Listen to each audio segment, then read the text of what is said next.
morning and welcome to Morning Ride on Delta Television, the People's Pride. Today is Monday, the first day in the month of June 2026. It's a brand new month and thank God for the gift of life. On behalf of the board, management, and entire staff of Delta Broadcasting Service DBS Asaba, we wish you a happy and a productive month. I am Blessing Usiagada, and joining me this morning is Ogaga Ekama. Good morning, Ogaga. Good morning, Happy Blessing. new month to you. I wish you How are you say. doing? I'm good. I'm good. And you? I'm doing quite well. Already 6 months into the year 2026. 2026. How time flies. Time really flies, and I'm excited that it's flying. I just want 2026 to go. Ah, Yes. are, Yes. are you vying for any political office? No, I'm not vying for any political office, but I think I've seen enough in the year 20. I don't want to say enough shege, but I've seen enough in the year 2026. So I think I want to start afresh. I want a brand new month. So I'm excited that it's running fast. I just pray it runs faster. And then of course, I'm looking forward to Christmas. Christmas in the year 2026. Something to make the country, happy. Something to make all of us happy. I look forward to it. Oh, well, That's why I'm excited that May is my month, by the way, but May's gone now. June is here. I think I can't wait for. I think it's a December I think it's a 2026. mentality thing and a mind thing. Hmm. When you say you need a new year to start afresh, it's a new month. You can start afresh whenever you want to start. Yeah, And I the know that. celebratory thing, because not to But sound I want a new year not too. to sound very pessimistic, but you're saying you've had enough of 2026. Do you know what 2027 holds? Let it come first. Let it come first. But like you said, the time is running really, really, really fast. And if there's anything we need to learn is that time will not wait for you. I did say yes, the year 2026 has been overwhelming for me. But no matter what happens, no matter the challenges that you've been through, time will not wait for you. Time won't say, oh, you're down, or this person is sick, or this person is sad. Let's wait for her to recover. So you have to pick yourself up. I don't know what has happened from January to May, but you need to understand that time will not wait for you, and you need to try to pick yourself up and move forward. It's a brand new month, so make sure that you take time to sit with yourself today and ask yourself, what can I do to make this month better than the other months that I've had in the year 2026? So over the next few hours, Gaga and I will be bringing you engaging discussions. We'll be bringing you the trending stories. We'll be bringing you newspaper headlines and, of course, great interview segments this morning. Well, we'll start with the trending stories over the weekend, over the past week. A lot happened in the country and in Delta State as well. So this morning we'll start with trending stories, and we're starting from home here in Delta State. Last week, precisely on Friday, the Delta State government celebrated their third anniversary here in Delta State, and they celebrated it here in Asaba at the Dome Event Center, where the Delta State Governor, Right Honorable Sheriff Oborewori, attributed the achievements recorded by his administration over the past 3 years to grace, wisdom, and the mercy of God. The governor made remarks on Friday, which was last week Friday, during the 2026 Delta State Thanksgiving and Praise Day held at the Dome Event Center in Asaba, as his administration marked its third anniversary in office. Addressing a gathering of political leaders, government officials, traditional rulers, clerics, and residents of the state, Governor Oborewori said the occasion provided an opportunity to thank God for his faithfulness, for his guidance and protection since he assumed office on May 29, 2023. The governor described the journey of the administration as eventful, exciting, and enlightening, expressing appreciation to Deltans for their unwavering support and cooperation. Now, according to the governor, the administration has implemented numerous people-oriented programs and projects aimed at improving the living standards of citizens while also delivering critical infrastructure across the state. Governor Oborewori stated that despite the challenges encountered over the years, his administration remained focused through divine wisdom, sincerity of purpose, and prudent management of resources. He emphasized that all contracts awarded by the government were backed by available funds, stressing that Delta State had continued to execute projects and meet its financial obligations without borrowing. The governor noted that the development strides recorded by the administration reflect its commitment to responsible governance, transparency, and sustainable growth for the benefit of all Deltans. Well, I wasn't there, but it was a beautiful, beautiful celebration. Yes, I did see photos and pictures and videos of that Thanksgiving that held last week Friday on the 29th of May 2026. It was colorful, it was beautiful, it was graced by dignitaries and of course residents here in Delta State. Now this story is actually, it's political, but at the same time it is symbolic. The governor is using this celebration, the third anniversary, is using it to reflect on his stewardship and what he has done over the past 3 years as governor of the state. Now, one major takeaway from the governor's speech is the emphasis on fiscal discipline, where the governor said that projects that are being executed in the state are backed by available funds, and that his administration has not borrowed any fund to execute projects here in Delta State. And remember that there are some states that are still struggling with debt. So to hear that in Delta State we don't have any record of debt, and that the projects we see around the states, they are backed by available funds, and the government of Governor Sheriff Oborevwori, they have not borrowed. I think that is one takeaway that we should look at, and it's actually commendable that he's been prudent and he's a good manager of resources. And another aspect that, another important aspect is the aspect of accountability. Yes, he also used the occasion of the third anniversary to list the project that he has executed, to list the project and the achievement of his administration. So the governor is practically just submitting his midterm report to Deltans that this is what we have done in the past 3 years, and this is what we intend to do more before we leave office, or before the tenure of the administration expires, before the 2027 election as well. Well, when we look at Thanksgiving, because few persons may wonder why do we have to do this every year? Why do we have to thank God every year? Well, Thanksgiving is just a way for public officials to connect governance with faith. Now, I did say that I wasn't there, but I saw videos of the Thanksgiving service. We saw Joshua Selman, yes, coming. He was the one who ministered, and we saw lots of gospel artists come to perform in that Thanksgiving service. So it's a way for public officials to really connect governance with faith. And also, beyond Thanksgiving, citizens would judge the government, it would judge its administration based on what they are seeing on ground. So while Thanksgiving is good, government officials should also know that citizens will judge them based on what they have done, based on the tangible projects and infrastructure that they can see, and not just that, but how these projects affect their lives directly.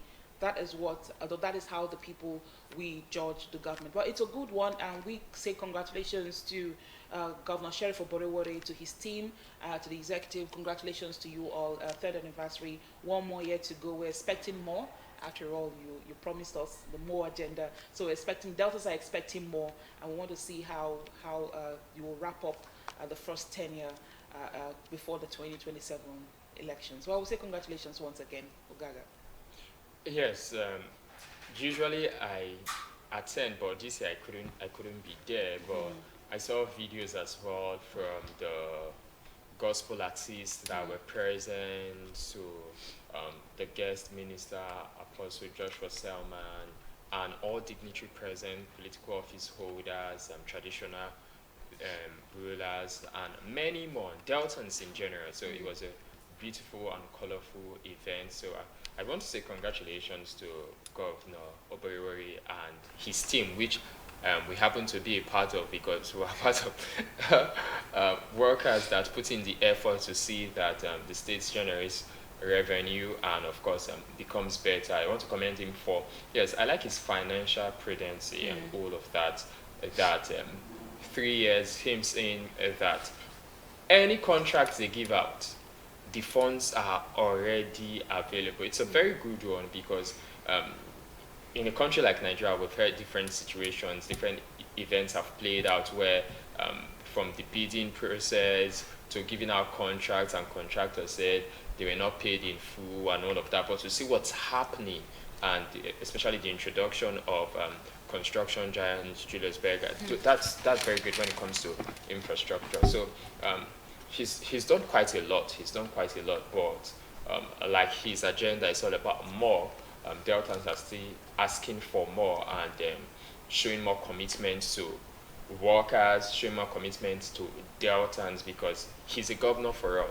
And that's one beautiful thing I see that he's doing as well, because normally when you look at it's part of why there's a rotational policy, although it's not official, it's not a binding document as well, but because of the diversity of Nigeria and limiting it to the state now, how governors, presidents, most of the time operate. That's why there's this rotational, okay, this time it will be Delta Central, next we're moving into the north and south and all of that, because they feel like the part where the leader is from, be the governor or the president, that they tend to focus in that area more. But we've seen that the governor is not necessarily concentrated alone in Delta Central, because that's where he's from. But we've seen him touching on Delta North, the South, and all of that. And he's also somebody that is trying to push for peace, just like the E in the MOA agenda, enhanced peace and security. He has a peace resolution, peace and conflict resolution committee, and all of that. Even the issue of INEC delineation in Delta South, that's been handled well. And over again, we hear people paying visit to the government, have peaceful protests, and Chief Edwin Uzo, who spearheads that office, attends to them. So we want more of this. And also, I want to also use this opportunity to call so that the educational sector is not neglected.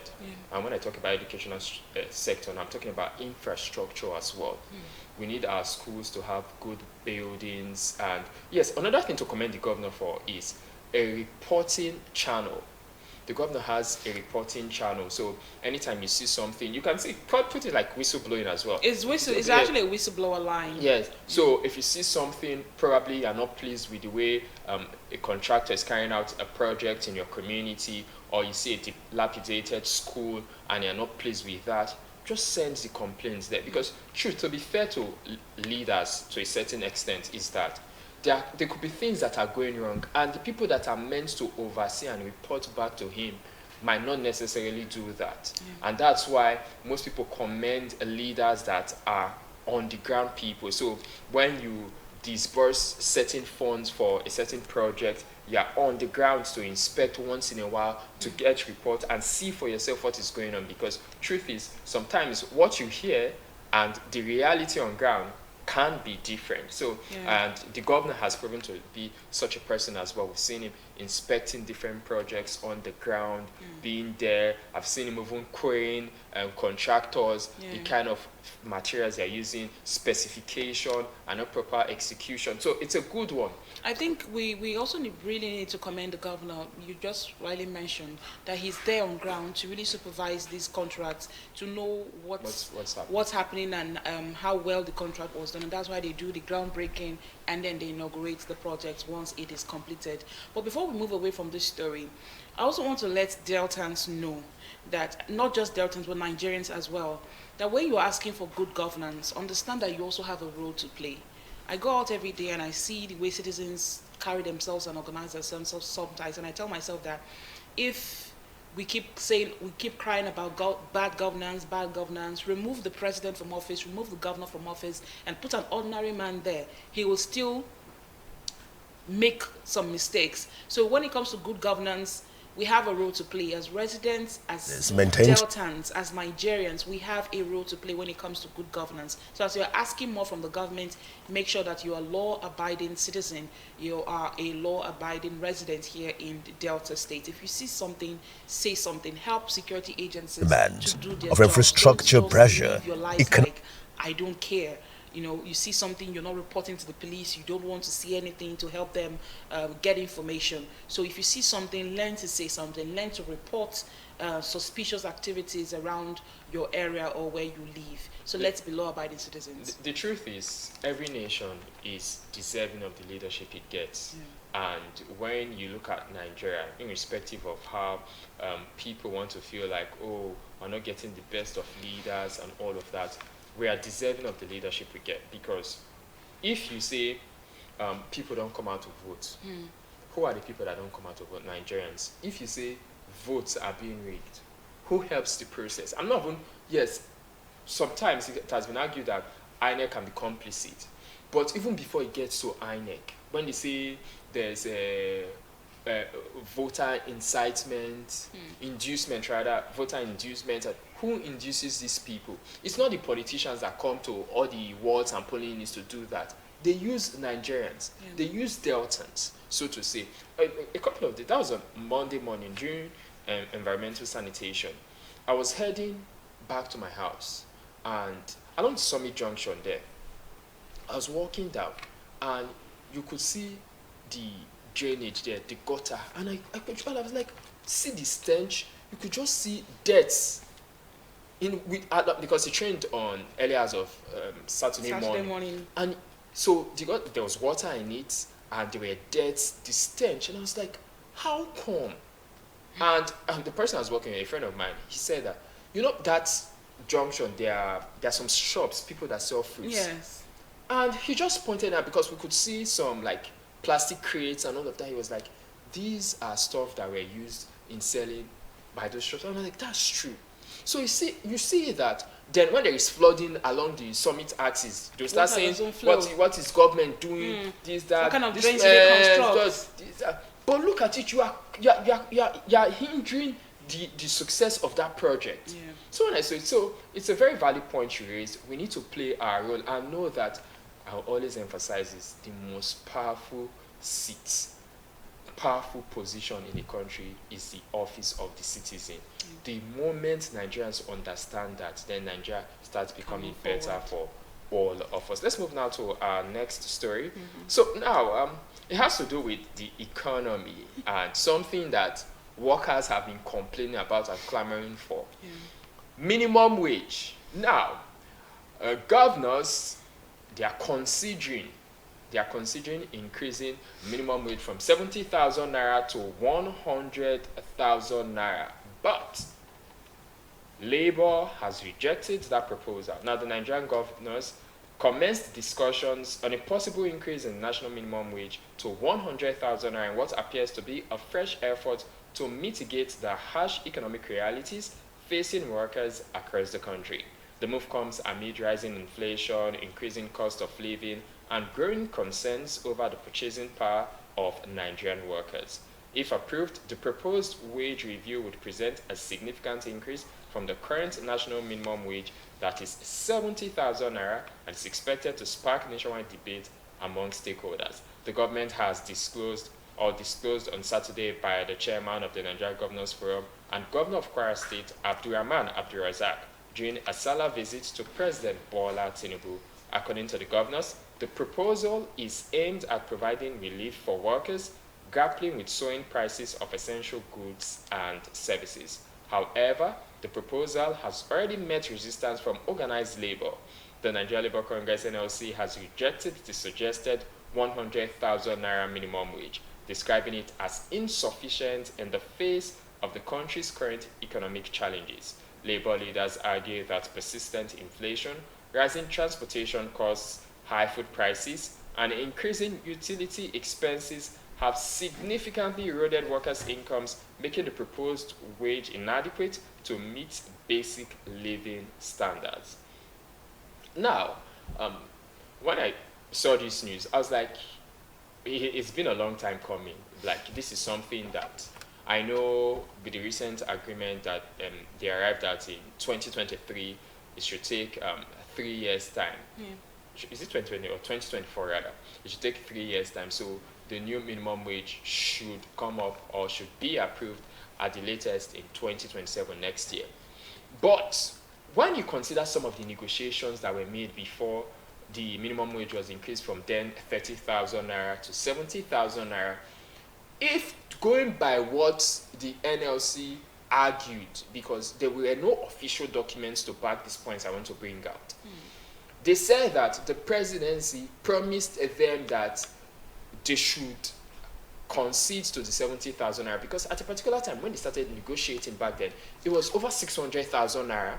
Before they said they negotiated, they said, okay, they brought it down to about 490 something, if my memory serves me right. So Nigerians and workers in general, the workforce, were quite optimistic that, okay, if you started from 600,000, 400, at least if you're falling down, if you don't even have strength to hold yourself up, 200,000 naira would be good. But there was also the argument of finances and considering the private sector as well. And it also has a ripple effect on the rate of inflation.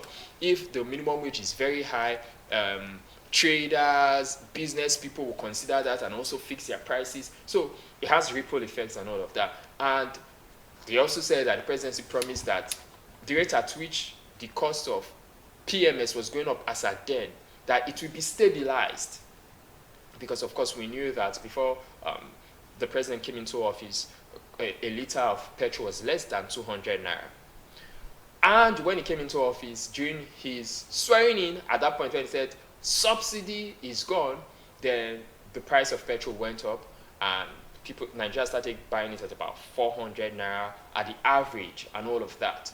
So from then, it was fluctuating and fluctuating. So when, according to Labour, they went and they negotiated and the presidency brought that forward and said that, okay, we stabilize the cost of fuel, it will not be going up and the price will not be fluctuating upwards and all of that. We'll try to stabilize it and be fair.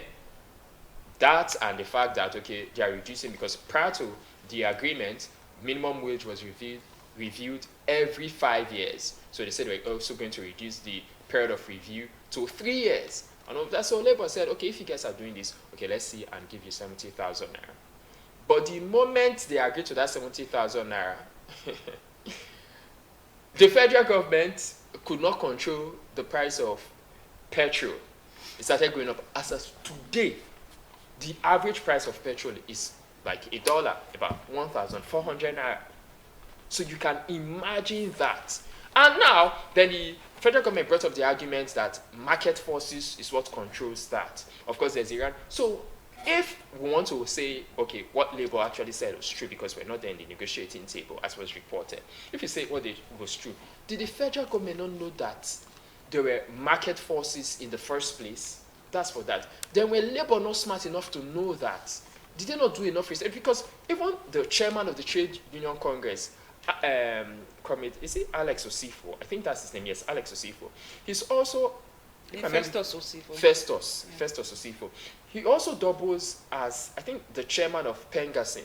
So he also plays. He's a major stakeholder in the petroleum industry. So they should have done their research. They should have known if the federal government really has the capacity to control the price of fuel. And it's not something that was also open to market forces. So when you have negotiated as such, and it was 70,000 naira, and every time you come and cry blue mother that prices economy is harsh and all of that, and we're not seeing what you are necessarily doing. Now the governors, as of now, I thought that Labour should have even held the federal government to account long ago, not even waiting for Nigeria Governors Forum. Some persons will argue that yes, the president of Organized Labour has been coming out, Joe Ajara has been coming out to speak. But I think that, like I always say, Labour is a toothless bulldog. They don't really, they just speak, but there's no action. I was speaking with somebody yesterday, and I said, do you know the strength of Labour, of workers in any country? So now the governors have put forward 100,000 naira. Now, Labour is asking for more. There's also the argument that, which some governors will put forward, that even the 70,000 naira that has been implemented for over 2 years now, some states are yet to start paying that amount.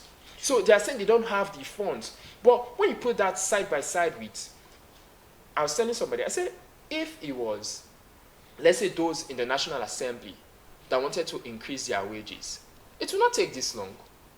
And that wage is far more than that of the ordinary worker. It does not take this long. And we don't hear issues of these funds are not available. If people that are even returning back to the National Assembly come in, They give them new allowances again, new cars, new that, and all of that. But when it comes to the average worker, the funds are not available. So this time around, my message to organized labor is that you've talked about the economic realities, inflation, and all of that. Now you know the average amount that a worker needs to be comfortable. Do the right thing. Hold on to it. Do not be persuaded. One of the things about the state chairman of NLC in Delta State here, Comrade Goodluck Ofobirikwe, he always talks about housing for workers in Delta State. He said because the salary of the average Delta worker cannot get him an apartment. Even you consider Asaba, how much is your salary? What is the cost of an apartment in Delta State? Yeah. The average bed sitter goes for 400,000. Bed sitter goes for 400,000 and about 450,000. Then imagine a family man that probably wants to even manage a self-contained, a room and parlor. You are getting a room and parlor for 800,000, sometimes 1 million. Then when you talk about total package, so all of this, and he also talks about transportation. So all of these has to be factored into the new minimum wage for not just Delta State workers, but for workers nationwide. Yeah, you went all the way back to the agreement between NLC and the federal government before the 70,000 minimum wage was approved. Well, this is the reason why some Nigerians don't have faith in labor unions anymore.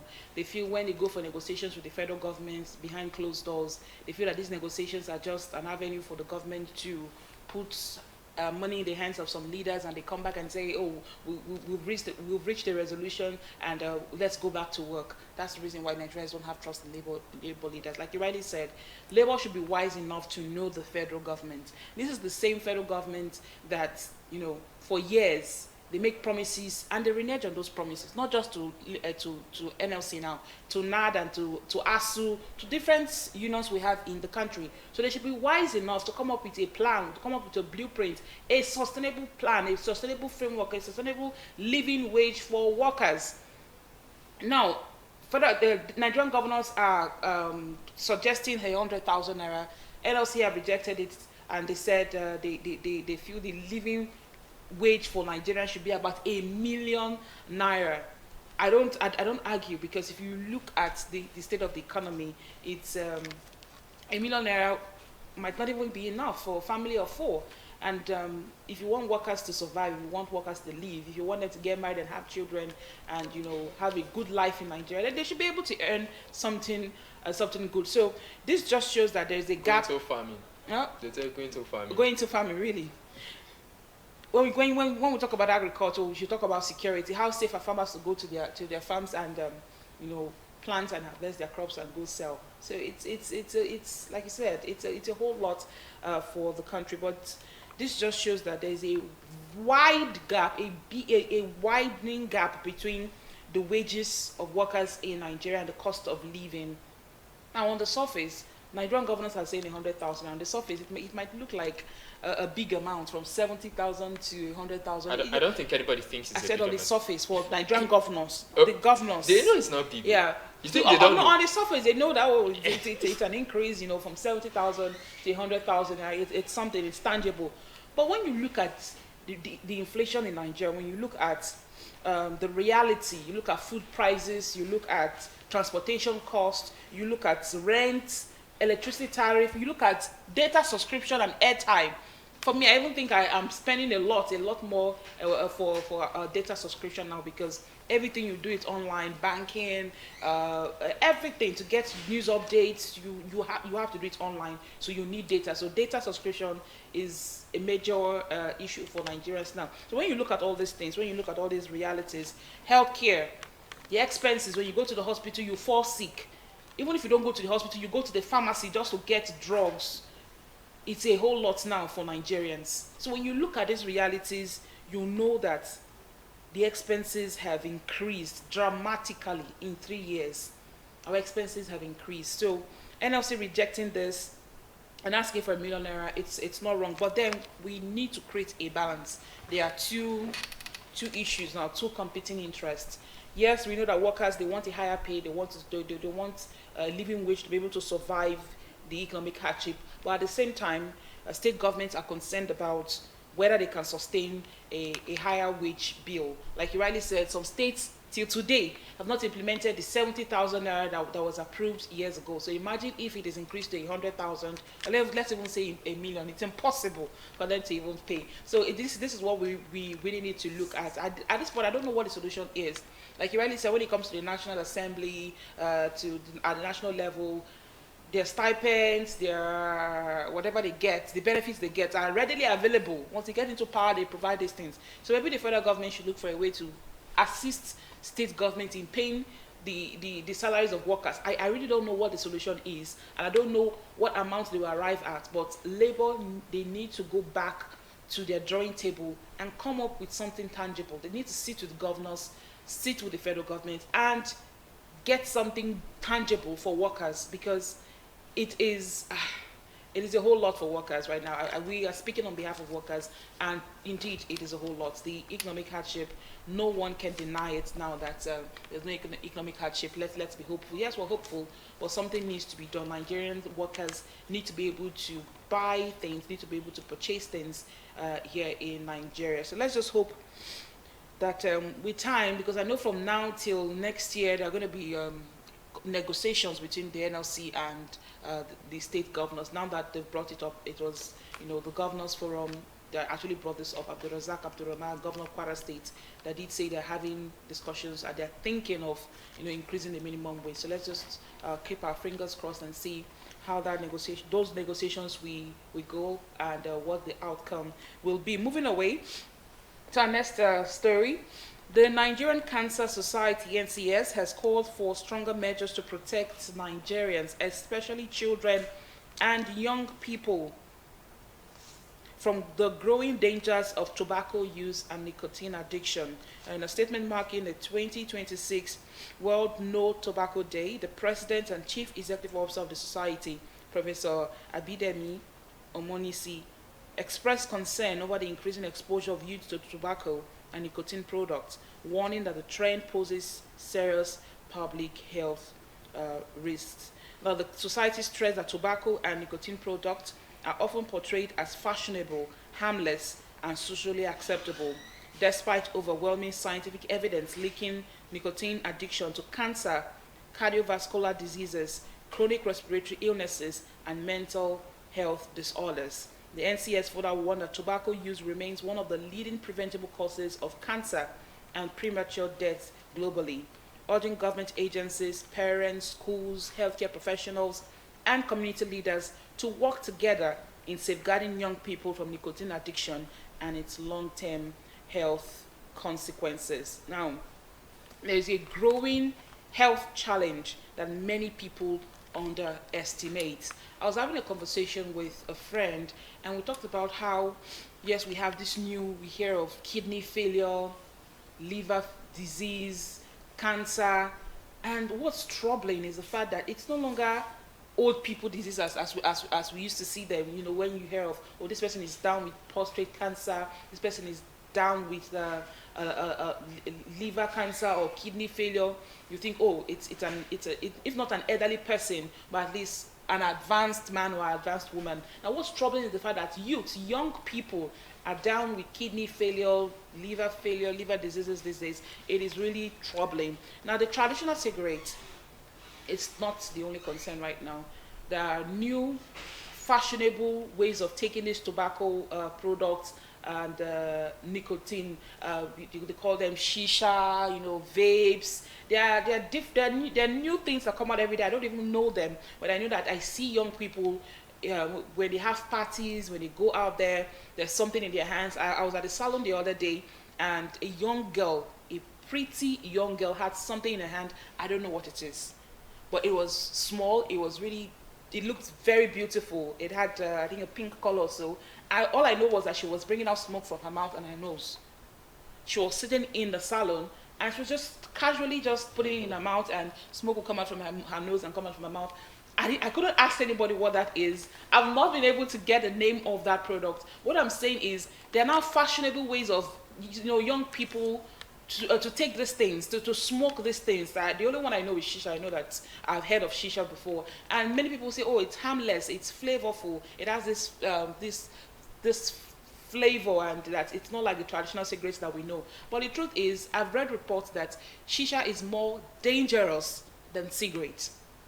So it's really a growing health challenge, and many young people in Nigeria are exposed to these things. I don't know why, but we see influencers, we see musicians, all these tobacco companies have a way of just advertising these things to young people, and they see these things and they want to try it, they want to follow the trend. Whatever is trending is what young Nigerians want to do. They don't care about the health consequences, but we need to care about the health consequences of our actions. Like the the NCS has said, the Nigerian Cancer Society, that one way to avoid cancer is to avoid tobacco use, to avoid cigarettes, to avoid shisha, to avoid vapes of any kind.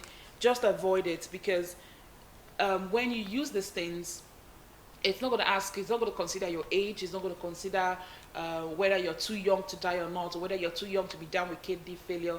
When you use these things, the health consequences are huge. So Nigerian youths, parents, community leaders, traditional leaders, churches, guardians, teachers, the media, we have a role to play to advise, to continuously advise young people, to continuously advise our youth and our children of the dangers of tobacco use and nicotine use. We need to disabuse their mind, because they watch they watch music videos every day, they watch influencers every day, and they see these things and they think it's fashion. They think it's the latest, it's the latest thing that's trending, and they want to do it. But it is dangerous for their health. Like I said, it will not, when these illnesses, kidney failure and the rest, cancer comes, it's not going to ask you your age. It's not going to say, oh, this person is too young to be done with this. If you live a reckless lifestyle, you can come down with any of these illnesses. Yeah, because of time, since you've said a lot, I'll just run through it. Yes, it's something that the World No Tobacco Day is something that the WHO has put for May 31 of every year for the celebration and create awareness, because tobacco is very, very detrimental to the health of any human being. So it's something that has been put there. And I love the fact that initially when shisha, which you mentioned, came out, there was this narrative that was being pushed out there that it does not have any negative health effect on humans. It's just smoke and flavor, nothing detrimental. But medical personnel, they've come out to debunk that, and people should abstain. And this is also a call on, what's it called? Call on parents, people in society. Watch out for your kids. You do not know what they are going through.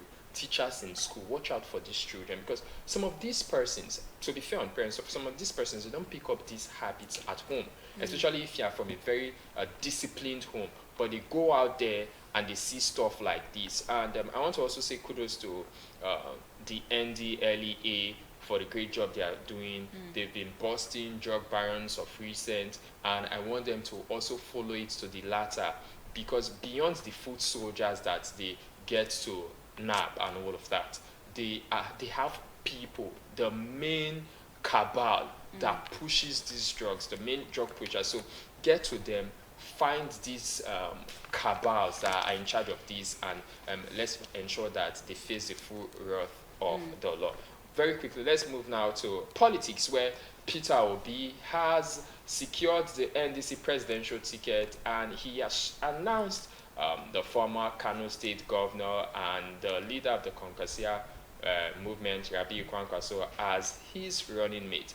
Now, the Nigerian Democratic Congress, NDC, officially unveiled Peter Obi as his presidential candidate for the 2027 general elections during the weekend, setting the stage for what could become one of Nigeria's most closely watched political contests. Obi, who was the Labour Party's presidential candidate in the 2023 elections, was presented as the party's flag bearer during a well-attended event. In a move aimed at strengthening the party's national appeal and electoral prospects, he announced former Kano State Governor and former Minister of Defense Rabiu Kwankwaso as his running mate.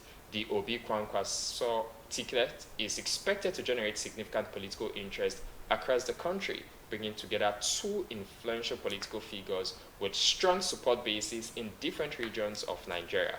Political analysts believe the alliance could reshape the dynamics of the 2027 presidential race as parties intensify preparations ahead of the elections. So, of course, even before Peter Obi adopted Rabiu Kwankwaso as his running mate, Nigerians were already pushing the agenda, Nigeria will be okay.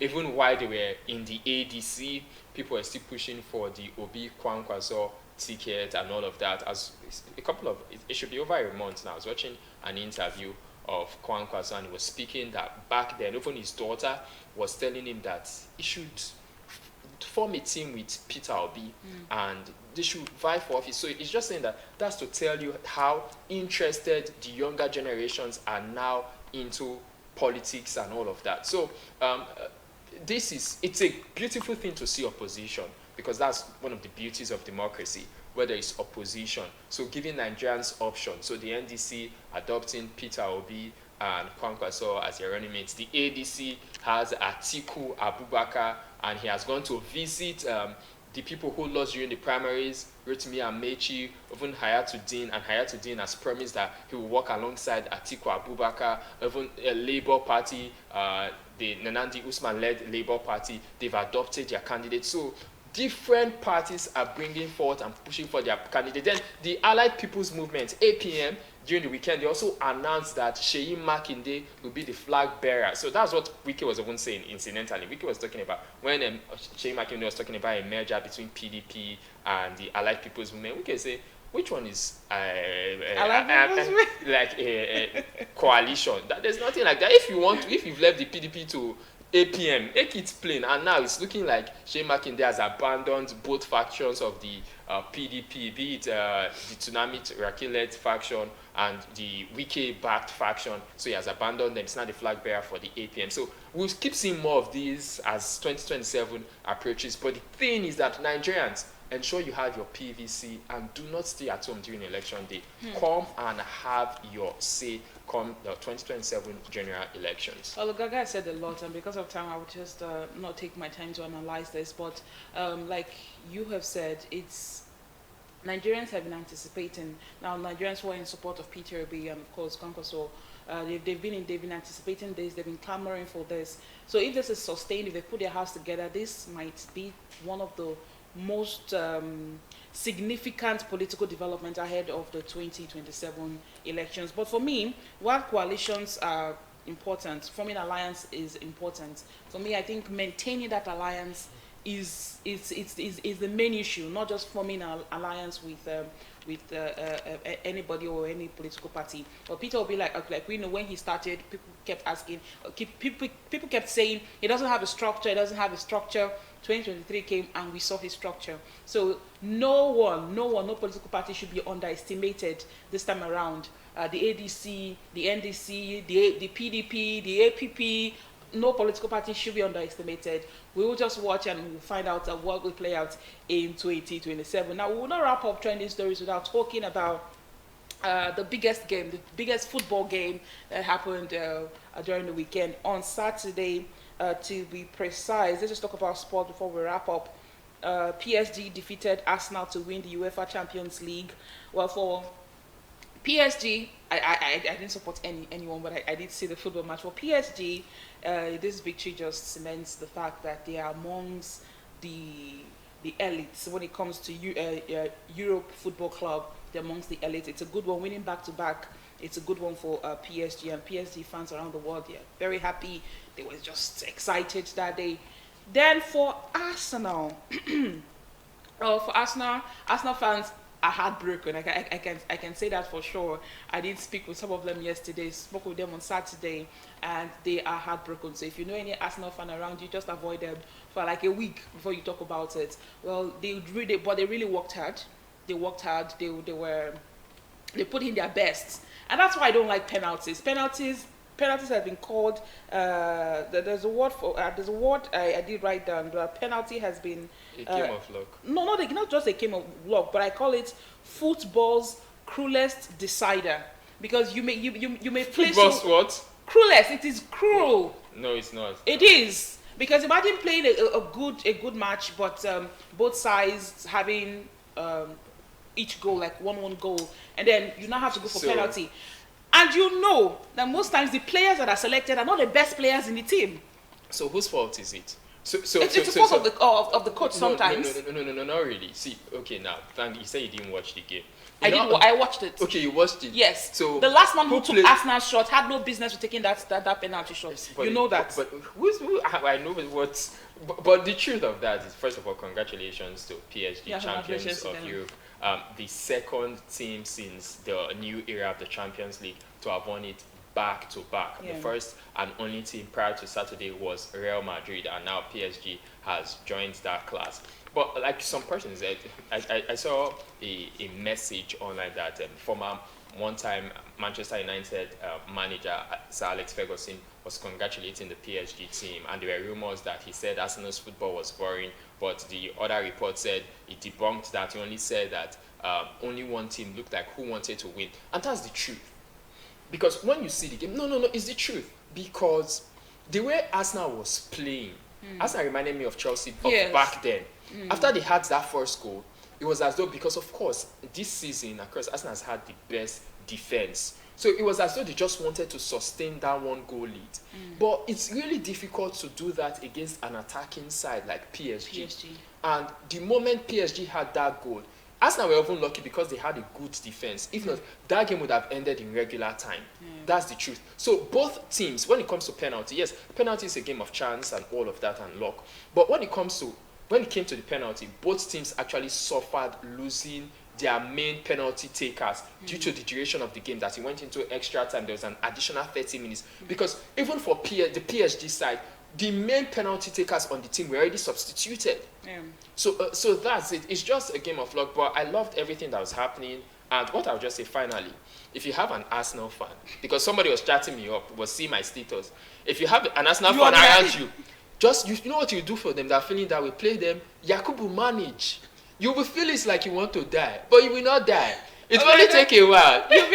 You'll be really petty. You'll be really petty. That's what football is all about. It's part of the fun in football. It's part of the fun in football. I love football, but I don't like the banter that goes with football sometimes. Banter is one of the most beautiful parts of football. No, I don't like the banter. Although I know that Arsenal fans during the season they were really giving it to the fans of other clubs, but I hope they won, because they actually had an impressive season.